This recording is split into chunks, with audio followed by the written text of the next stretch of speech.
तुम्हारे घर या स्कूल के गेट पर गार्ड होता है जो डिसाइड करता है कौन अंदर आएगा और कौन बाहर जाएगा। लेकिन क्या तुम्हें पता है हमारे बॉडी के हर सेल के पास भी एक गार्ड होता है।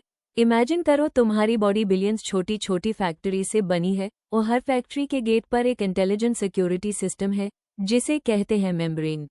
सेल मेम्ब्रेन असल में एक पतली सी प्रोटेक्टिव लेयर होती है जो सेल को सराउंड करती है। इसका मैं काम होता है सेल को प्रोटेक्ट करना और कंट्रोल करना कि कौन सी चीज सेल के अंदर जाए और कौन सी बाहर निकले। सिंपल वर्ड्स में समझो, मेम्ब्रेन सेल का सिक्योरिटी सिस्टम होता है।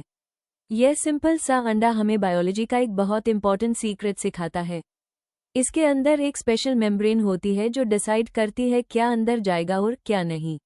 बायोलॉजी में मेम्ब्रेन की 3 मेन टाइप्स होती हैं। पहली परमिएबल मेम्ब्रेन, दूसरी अनपरमिएबल मेम्ब्रेन और तीसरी semi permeable selective membrane. Permeable membrane वो होती है जो हर चीज को फ्रीली पास होने देती है।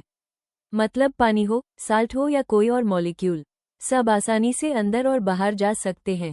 फॉर एग्जाम्पल, कुछ आर्टिफिशियल मेम्ब्रेन्स या प्लांट सेल की कुछ स्ट्रक्चर्स। अनपरमिएबल मेम्ब्रेन बिल्कुल स्ट्रिक्ट गार्ड होती है।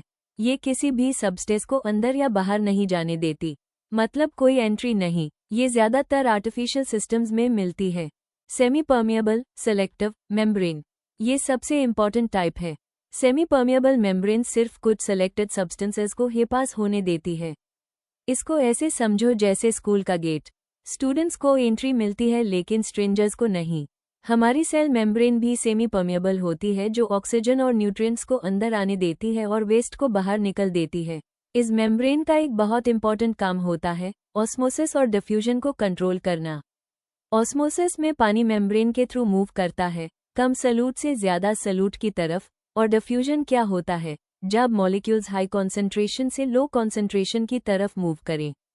इस प्रोसेस की वजह से सेल अपने अंदर न्यूट्रिएंट्स को मेंटेन करता है और वेस्ट प्रोडक्ट्स को बाहर निकालता है। बायोलॉजी में मेम्ब्रेन्स की कुछ कॉमन एग्जांपल्स हैं, जैसे सेल मेम्ब्रेन, जिसे प्लाज्मा मेम्ब्रेन भी कहते हैं, ऑर्गेनेल मेम्ब्रेन्स जैसे माइटोकॉन्ड्रिया और क्लोरोप्लास्ट की मेम्ब्रेन्स और लैबोरेटरी एक्सपेरिमेंट्स में डायलिसिस ट्यूब की मेम्ब्रेन। लेकिन कभी कभी सेल को मॉलिक्यूल्स को ऑपोजिट डायरेक्शन में भी मूव करना पड़ता है, मतलब लो कॉन्सेंट्रेशन से हाई कॉन्सेंट्रेशन की तरफ।